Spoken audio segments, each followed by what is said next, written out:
एक लय भारी निसर्गाच्या कुशीत वसलेलं आपलं एक छोटंसं गाव होतं. तिथं आपला सखाराम राहायचा. शेतामध्ये खूप मेहनत घ्यायचा. सखाराम माणूस तसा लय गुणाचा, पण जरा घाईचा. त्याला वाटायचं जे काही मिळवायचंय ते आत्ताच्या आत्ताच आपल्याला मिळालं पाहिजे.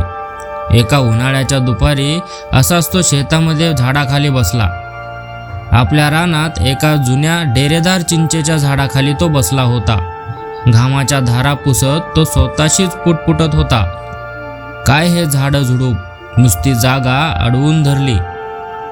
याच्यापेक्षा इथं सगळं साफ करून एखादं घर बांधलं तर ते किती छान दिसेल, असा तो विचार करत होता. तेवढ्यात तिथून गावातील सगळ्यात अनुभवी आजोबा धोंडीबा तात्या जात होते. त्यांनी सखारामाचं बोलणं ऐकून तात्या हसले आणि त्याला म्हणाले, अरे सख्या, निसर्ग आपल्याला द्यायला बसलाय रे, पण तुला ते घेता आलं पाहिजे. तुला ते घेता येत नाही. हा निसर्ग म्हणजे काय नुसती लाकडं आणि माती नाही, ती आपली माय आहे, माय. सखाराम वैतागून म्हणाला, काय तात्या, तुम्ही बी जुन्या काळातल्या गोष्टी सांगताय. या झाडाने मला आजवर काय दिलंय?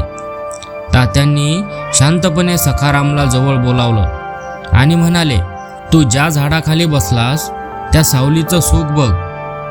आणि बाहेर आग ओकणारं ऊन आहे, पण तू या झाडाखाली कसा निवांत बसला आहेस. ही सावली काय फुकट मिळते काय? हा जो गार वारा घेतोयस ना, तो या पालापाचोळ्यामुळेच मिळतोय. निसर्ग आपल्याला श्वास देतो, जो आपल्याला जगायला लागतो. वर बघ किती पाखरं घरटी बांधून राहिलीत. तो निसर्ग त्यांचं पण पोट भरतोय. तात्या त्याला म्हणाले, सख्या, निसर्गावर फक्त एकदा विश्वास ठेवून बघ. तू त्याची काळजी घे, तो तुला राजा बनवेल, राजा. आज तू एक झाड लावशील तर उद्या तुझ्या पोराबाळांना फळं मिळतील. सखारामला तात्यांचं बोलणं काळजाला भिडलं. त्याला आपली चूक उमजली. त्याने त्या दिवशी शपथ घेतली की तो म्हणाला, आता मी इथून पुढे एकही झाड तोडणार नाही, तर मी नवीन झाडं लावायला सुरुवात करीन. माणसानं निसर्गाची थोडी काळजी जरी घेतली ना, तर निसर्ग माणसाला कधीच उपाशी झोपू देत नाही.